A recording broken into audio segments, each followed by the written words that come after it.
عزیزان محترم، جنگ بدر جو مسلمانوں کی عظیم فتح ہے، جس میں بڑے بڑے کافر مارے گئے اور مسلمانوں کی شوکت عظمت پورے عرب میں بلند ہو گئی، اس میں کئی پہلو ہیں جو مسلک اہل سنت کی حقانیت اور صداقت پر دلالت کرتے ہیں۔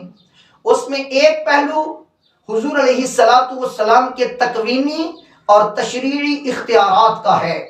آئیے، جنگ بدر میں حضرت سیدنا عثمان غنی رضی اللہ تعالی عنہ شریک نہیں ہوئے۔ اس کا سبب کیا تھا؟ آپ کی زوجہ حضور علیہ السلام کی حقیقی صلبی بیٹی حضرت سیدہ رقیہ رضی اللہ تعالی عنہا آپ بیمار تھیں، تو حضور نے حضرت رقیہ اپنی بیٹی کی تیمارداری کے لیے حضرت عثمان غنی کو مدینہ پاک میں ٹھہرنے کا حکم دیا تھا، اور آپ کا انتقال جنگ بدر کا جب خوشخبری لینے والا، فتح کی خوشخبری سنانے والا آیا، اس وقت آپ کو دفن کیا جا رہا تھا۔ اس سے پتہ چلا حضور کی صرف ایک بیٹی نہیں بلکہ 4 صاحبزادیاں ہیں، جن میں سے 2 کا نکاح حضرت عثمان غنی سے ہوا۔ آئیے، قرآن فرماتا ہے کہ مال غنیمت کن کو ملے گا؟ 10واں پارہ فرمایا وَاعْلَمُوا أَنَّمَا غَنِمْتُم مِّن شَيْءٍ فَأَنَّ لِلَّهِ خُمُسَهُ وَلِلرَّسُولِ وَلِذِي الْقُرْبَى وَالْيَتَامَى وَالْمَسَاكِينِ وَابْنِ السَّبِيلِ، فرمایا مال غنیمت میں سے خمس 5واں حصہ اللہ اور اس کے رسول کے لیے ہے، اور اس کے بعد ذی القربہ قریبی رشتہ داروں کے لیے، یتیموں کے لیے، اور مسکین اور وابن السبیل مسافرین کے لیے ہے، اور بقیہ جو بچے وہ جو مجاہدین حصہ لیتے ہیں، مجاہدین جنگ میں شریک ہوتے ہیں، ان کو حصہ ملتا ہے۔ اب مجاہدین جو شریک ہوں گے جنگ میں، ان کو حصہ ملے گا۔ عثمان غنی رضی اللہ تعالی عنہ تو شریک نہیں ہوئے۔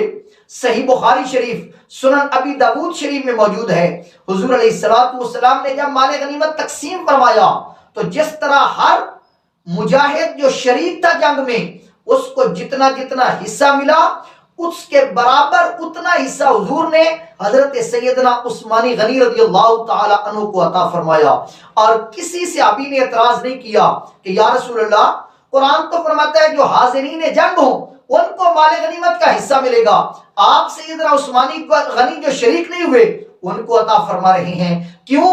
صحابہ کرام کا ایمان تھا کہ اللہ نے اپنے محبوب کو شریعت میں مالک و مختار بنایا ہے۔ قرآن تو حاضرین کا حصہ مقرر کرتا ہے، لیکن اللہ کے محبوب نے اپنے اختیار سے سیدنا عثمان غنی کو بھی اتنا ہی مال غنیمت سے حصہ عطا فرمایا جتنا حاضرین کے لیے تھا۔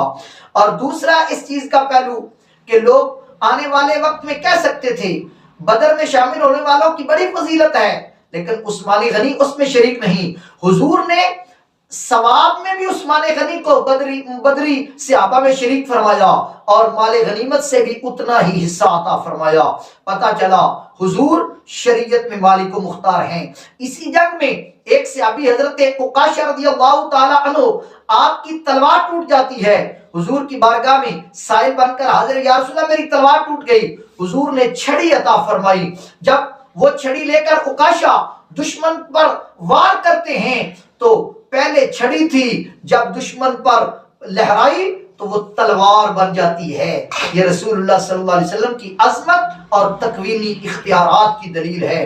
اللہ تبارک و تعالی نے اپنے محبوب کو شریعت میں مالک و مختار بنایا ہے۔ یہی اہل سنت و جماعت کا عقیدہ ہے۔